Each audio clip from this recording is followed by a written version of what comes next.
So this right here was a decent flea market find. Um, my girlfriend and I went to the Williams Grove Speedway Flea Market on Sunday. I think that's what it's called. And it was on Sunday. And there just so happened to be a guy there that was selling a bunch of old pocket knives.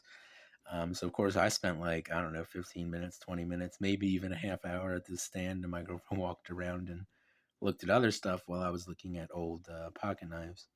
And a knife that I've been looking for a while, but it's kind of hard to find one in good condition that somebody doesn't want some ridiculous amount of money for is the Camillus TL-29. But I managed to find one for what I thought was a pretty reasonable price. This is a TL-29. It's just got black synthetic handles. You got a bail here, one that doesn't flop around like crazy, which is nice. And then you got a big spear blade here. As you can see, this knife I don't think has ever been used, which is cool. Camillus, New York. It's probably not a very old one, but I don't care about that. Does have a half stop. This one does have a little bit of blade wrap, so I'm gonna have to try to do something to prevent that. And then you got your screwdriver wire stripper blade here that locks open using this brass liner lock.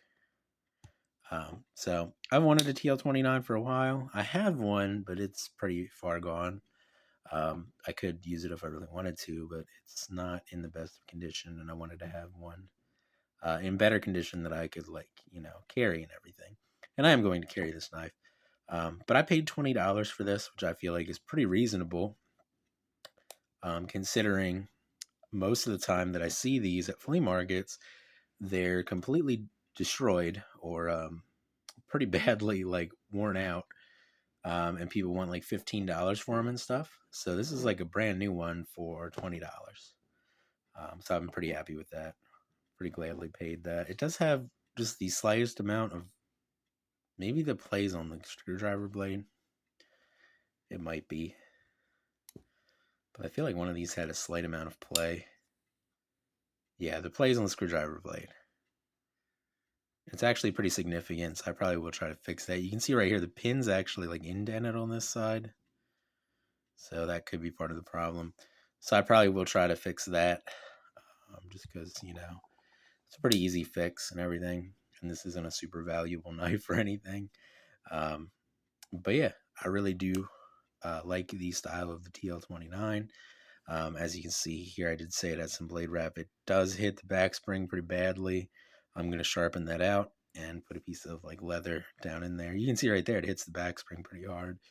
So I'm going to put a piece of leather or something down in there to try to help prevent that, hopefully. But unfortunately, there's only so much you can do. You can try to close the blade more carefully, and that will prevent it most of the time. But yeah, sometimes, you forget to do that. So it's nice to have something to help try to prevent that. But yeah, just a TL-29 in pretty good condition and everything. This knife will probably end up getting carried at least a little bit because that's what I bought it for. After I fix, try to tighten up the pivot a little bit and try to do what I can to help prevent the blade wrap down there. But other than that, the knife's in pretty good shape, and I'm pretty happy with it for $20. Um, these black synthetic handles are just, I don't know if they're plastic. They're probably just plastic or some sort of Delrin or something. Um, just some sort of plastic. The brass liner lock to lock open the screwdriver blade is cool. Of course, this blade is like the perfect size for doing light switch panels and stuff.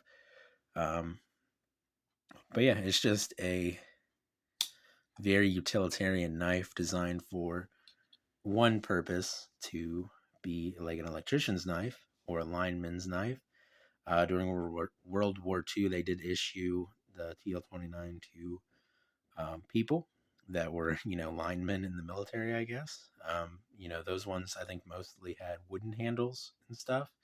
But the TL-29 has been a very popular traditional knife pattern back in the day because of its utility. Um, and now Klein Tools still makes a version of the TL-29, although they don't call it that. but they do make a version of this knife. And I do have one of those, but that one's not great. This is a better knife, in my opinion. But you can still get a new electrician's knife now, which is cool. But anyway, it's going to be it for this video on this Camillus TL-29 here. I hope you guys have a good day, and I will see you in the next one.